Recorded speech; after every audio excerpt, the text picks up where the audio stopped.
ओम aim ह्रीं क्लीं चामुंडाय विच नवारण मंत्र। काफ़ी बच्चों के मेरे पास मैसेज आए थे कि गुरुजी नवारण मंत्र करते हैं हम, और हमने बिगनिंग से ही इस मंत्र का जाप करना शुरू कर दिया, लेकिन जब हम इसका जाप करते हैं तो हमको ऐसा लगता है कि कोई नेगेटिविटी अट्रैक्ट हो रही है, हमारा सर भारी होने लग जाता है, या फिर हमें नींद नहीं आती, हमें बुरे सपने आते हैं। जी हाँ, अगर यह मंत्र आप पहली बार कर रहे हैं तो हो जाइए सावधान, क्योंकि यह मंत्र अपने आप में बहुत ही ताकतवर मंत्र है, और अगर बिगनर इसे शुरू से ही करता है तो इसके नुकसान आपको हो सकते हैं, नेगेटिविटी आपको अट्रैक्ट कर सकती है। इसीलिए कहते हैं कि अगर आपने कोई मंत्र इससे पहले नहीं किया तो आपको बिगनिंग में ओम नमः शिवाय का, जो कि जल तत्व माना जाता है, या फिर ओम नमो वासुदेवाय नमः, इसका आप जाप शुरू करें, और फिर धीरे धीरे इस मंत्र की एक एक माला से आप जाप शुरू करें। और मैं आपको बता दूं कि इस मंत्र के फायदे क्या क्या हैं। इस मंत्र के जो फायदे हैं वह है, ओम जो इस मंत्र में सबसे पहले लगता है वो परम ब्रह्मा, यानी ओम नमः शिवाय ओम परम ब्रह्मा का प्रतीक है। एम सरस्वती माता का बीज मंत्र है। ह्रीं माँ काली का बीज मंत्र है। और क्लीं इसे काम बीज मंत्र भी बोलते हैं, या फिर आकर्षण बीज मंत्र भी बोलते हैं, या वशीकरण बीज मंत्र भी इसे हम बोलते हैं। चामुंडाय माँ देवी चामुंडा, जो कि अपने आप में ही एक उग्र शक्ति है, उसका प्रतीक है। और विचय ये रक्षण बीज मंत्र है, जिसे हम अपनी रक्षा के लिए प्रयोग में करते हैं। और मैं इसके आपको लाभ बता देता हूं कि इसके लाभ क्या क्या है। इसके लाभ, अगर जो कोई साधक इसको करता है, ज्यादातर अघोर या तांत्रिक जो पंथ से जुड़े हुए हैं, इस मंत्र का, इस निवारण मंत्र का प्रयोग करते हैं अपनी रक्षा हेतु, अपनी सिद्धि को बढ़ाने के हेतु, ठीक है, और नेगेटिविटी को दूर करने के लिए इस मंत्र का प्रयोग किया जाता है।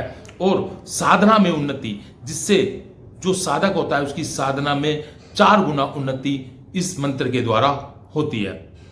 और अध्यात्म का जागरण, आध्यात्मिकता इस मंत्र के द्वारा जागती है, क्योंकि माँ सरस्वती, माँ काली और माँ लक्ष्मी तीनों की ही कृपा इस मंत्र का चैंट करने से, इस मंत्र को जाप करने से प्राप्त होती है।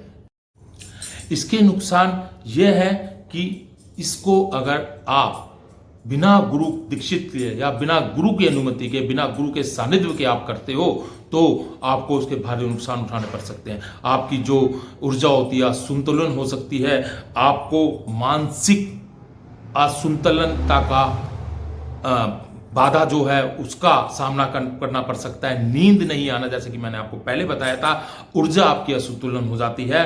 रौद्र ऊर्जा है ये, रौद्र ऊर्जा का प्रभाव, यानी माँ चामुंडा जो कि रौद्र रूप में है, उसका आपको प्रभाव देखने को मिल सकता है। इसीलिए कहते हैं कि बिना गुरु दीक्षित के ये उग्र मंत्र नहीं करने चाहिए। ये वही लोग कर सकते हैं जिनको गुरु से अनुमति है, जिन्होंने गुरु दीक्षा ली हुई है पहले से, जो मंत्र दूसरे मंत्र करते आ रहे हैं, और जो नियमित रूप से जप तप और साधना और हवन पर विश्वास करते हैं और वो नियमित रूप से करते हैं, वो लोग इस मंत्र का प्रयोग कर सकते हैं। गर्भवती महिलाएं, उनको नहीं करना चाहिए। जिनका मन कमजोर है उनको नहीं करना चाहिए, और जो नशे में रहते हैं उनको ये मंत्र नहीं करना चाहिए। शराब मांस आदि का सेवन जो करते हैं उनको इस मंत्र से बचना चाहिए। जिनके पास गुरु दीक्षा नहीं है उनको इस मंत्र से बचना चाहिए। और जिनको बार बार डरावने सपने आते हैं या बार बार भय सताता है, उनको इस मंत्र से बचना चाहिए। अब मैं आपको ये बता दूं कि यह मंत्र किस तरीके से करना चाहिए। जो लोग घर पे आप कर सकते हैं, जो गुरु दीक्षित है वो भी कर सकते हैं, जिन्होंने पहले से मंत्र जप किए हुए हैं, मंत्र चैट किए हुए हैं, वो इस मंत्र को कैसे कर सकते हैं। यह जो मंत्र होता है, यह मंत्र आप सूर्योदय से पहले या संध्या के समय, यानी सूर्योदय के बाद करना चाहिए। इस मंत्र को लाल आसन में आपको बैठना है। लाल आसन में बैठकर एक माला डेली, स्टार्टिंग में एक माला कम से कम 11 दिन ये माला करनी है आपको, और 11 दिन के बाद आपको 3, 5, 7, 9, 11 इस तरीके से आपको यह बढ़ानी है। और इस मंत्र को आपको करना है, और एक अपने दाहिने तरफ एक दाहिने तरफ आपको अपने आसन के आधी कटोरी जल, साफ जल जो पीने लायक है वो रखना है, और आपको 4 मुंह का दीपक, आपको सरसों के तेल का 4 मुंह का दीपक आपको अपने समक्ष जलाना है।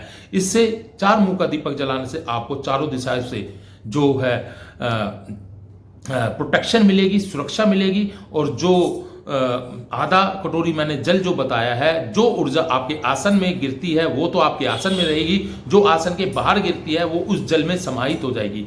आपको जप करने के बाद तुरंत नहीं उठना, 2 मिनट, 3 मिनट, 5 मिनट का आपको ध्यान लगाना है, और उस ध्यान के बाद उस जल को सेवन कर लेना है। सेवन करने के बाद आपको वॉशरूम नहीं जाना, कम से कम 15 से 20 मिनट तक। अगर आप उससे पहले वॉशरूम चले जाते हो तो आपकी ऊर्जा जो आपने ऑब्जर्व करी थी वो सारी की सारी वेस्ट हो जाएगी।